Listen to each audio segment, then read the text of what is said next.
Hi, in part one I showed you how to make these shapes that you can see here on my Inkscape page. I've opened the template that I saved and I'm now going to show you how to create a printable template that you can use over and over again without having to keep recreating these shapes every time. The first thing I'm going to do is you can see I've changed the size of my page here to A4. It was originally designed in 12 by 12. So to do that, you come over here to this icon that looks like a Y on a white piece of paper and just select it. That will bring up the document properties box. Make sure you're on the page tab, choose A4 and portrait, and then close it down, and that's your A4 virtual page if you like. Now, most home printers print on A4 paper. Some will print bigger, and if you're lucky enough to have a printer that does that, you set your page boundaries to suit your printer. When I did a quick Google to find out what the printable area of a piece of A4 piece of paper was, it said that it's approximately 8 wide by 11.25 high. So this is here, this represents a regular A4 piece of paper. I'm going to come over here to the square and I'm going to drag out a rectangle and let go. Then I'm going to use the select icon to select it. With it selected, I'm going to come up here to the width and height and I'm going to make sure the padlock's unlocked. If yours is locked, just left click to unlock it. In the width, I'm going to type 8 and then I'm going to use the tab key on my keyboard to jump across to the height. And in the height, I'm going to type 11.25, then I'm going to hit enter. And that gives me now a rectangle that's 8 by 11.25. With it selected, I'm going to come down here to the colour swatches and I'm just going to right click on the yellow and click set fill and make it yellow. And then it's covering up my shapes at the moment, so I'm going to come to this icon here which is send to back, and I'm going to send it to the back, and then that will enable me to position it on my mat and still see the shapes that I made last week behind it. So now I'm going to left click on this and I'm going to right click and hit duplicate, and that's put a duplicate on top which I'm going to drag off to the side. Then I'm going to right click and click duplicate again and make a third one and drag that off to the side.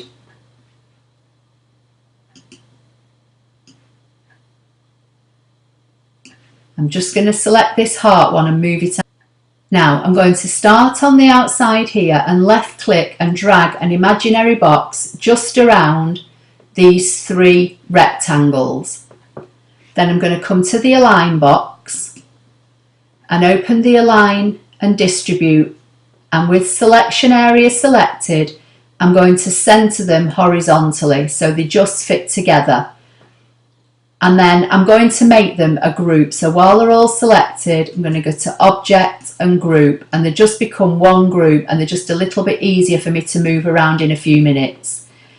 Now with this set of boxes here that have got the heart round, I'm going to do the same thing. So I'm going to right click, make duplicate, and right click and make duplicate. And that should give me 3 in total, and I'm going to do the same thing. I'm just going to position them in a row. I've got a bit of a delay on my screen. I think it's because I'm recording.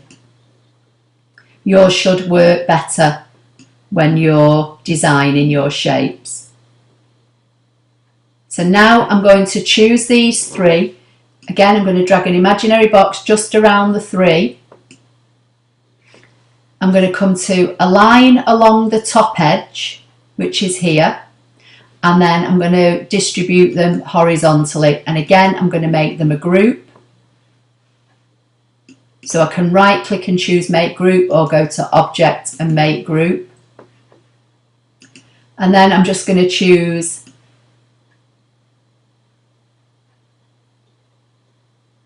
this one, and with this selected I'm going to select this and duplicate it 6 times. So again I'm going to hold the control key down on my keyboard and hit the D 6 times.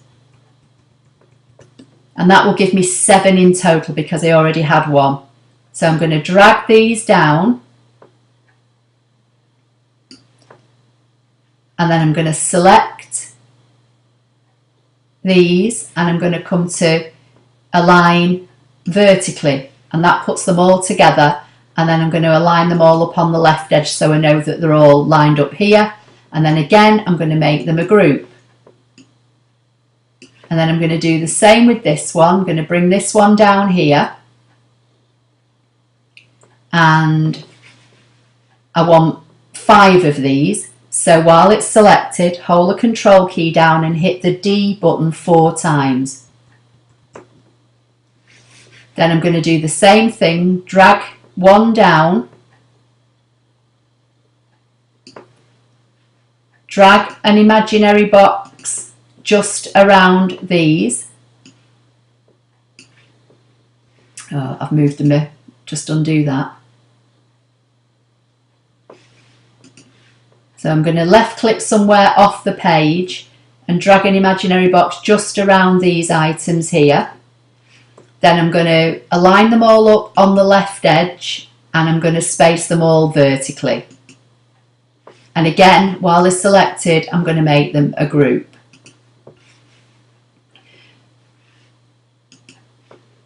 Then I'm going to select all these and bring these on to the mat.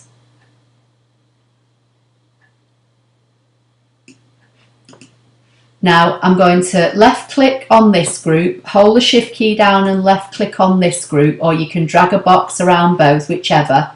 Come to align. I'm going to align them up along the left edges.